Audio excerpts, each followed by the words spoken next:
ഞാനിനി പറയുന്നത് 100 വർഷം മുൻപുള്ള കാര്യമാണ്. എറണാകുളത്തെ ചെറായിൽ ഐതിഹാസികമായ ഒരു സമരം നടന്നു. അയിത്തം കൊടികുത്തിവാണ കാലത്ത് ദലിതർ ഉണ്ടാക്കിയ ഭക്ഷണം ഒന്നിച്ചിരുന്ന് കഴിച്ചുകൊണ്ടായിരുന്നു ആ സമരം.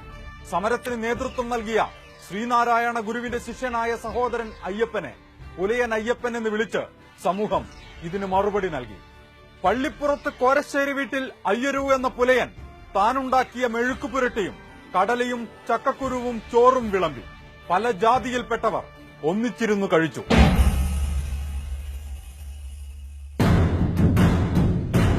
പന്തിഭോജനത്തിന്റെ 100ാം വാർഷികം കൊച്ചിയിൽ നടന്നു.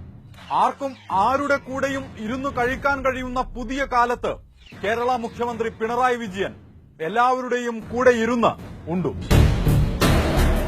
എന്നാൽ ഇവിടെ പുലയനായ അയ്യരുവിന് പകരമെത്തിയത് ഒരു നമ്പൂതിരിയാണ്. കലോത്സവ വേദികളിലൂടെ പരിചിതനായ പഴയിടം മോഹനൻ നമ്പൂതിരി.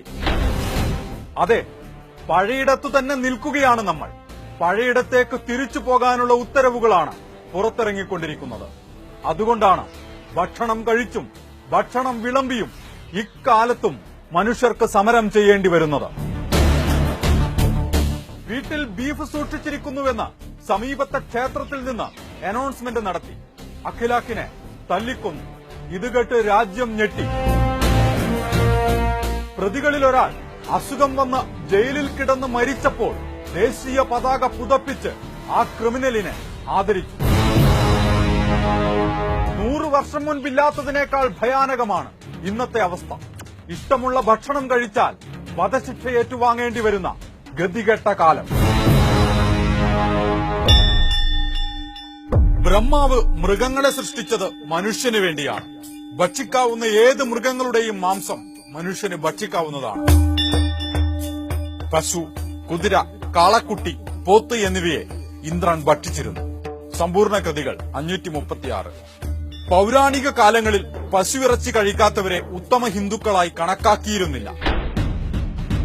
നിങ്ങൾ വിശ്വസിക്കുന്ന, നിങ്ങൾ ആരാധിക്കുന്ന മതഗ്രന്ഥങ്ങളിലാണ് ഇങ്ങനെ പറഞ്ഞിട്ടുള്ളത്. വേദകാലത്ത് പശു ഒരു ജീവിതോപാധിയായിരുന്നു, ഭക്ഷണമായിരുന്നു. ചരിത്രമാണത്. ഗോമാംസം യാഗങ്ങൾക്കും മറ്റാവശ്യങ്ങൾക്കും വേണ്ടി അന്ന് ഉപയോഗിച്ചിരുന്നു. പുരാണങ്ങളുടെ അട്ടിപ്പേർ അവകാശം നിങ്ങൾക്കാണെന്ന് തെറ്റിദ്ധരിച്ചു വച്ചിരിക്കുന്നതുകൊണ്ട് ഇതൊന്നും അറിയാതിരിക്കാൻ വഴിയില്ല. സ്വാമി ദയാനന്ദ സരസ്വതി ആര്യസമാജം വഴി പശുവിന് വിശുദ്ധ പട്ടം നൽകി. ദളിത് ജനതയുടെ ജീവിതോപാധിയായിരുന്ന എരുമയിൽ നിന്നും പശുവിൽ നിന്നും പോത്തിനെ വേർതിരിച്ചു.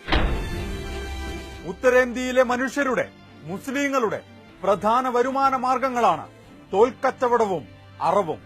അതുവഴി, ഈ ഉത്തരവ് വഴി അവരുടെ സാമ്പത്തിക അടിത്തറ തകർക്കുക എന്നതുകൂടിയാണ് ലക്ഷ്യം. കറവ പറ്റിയാൽ പശുക്കളെ വിൽക്കും.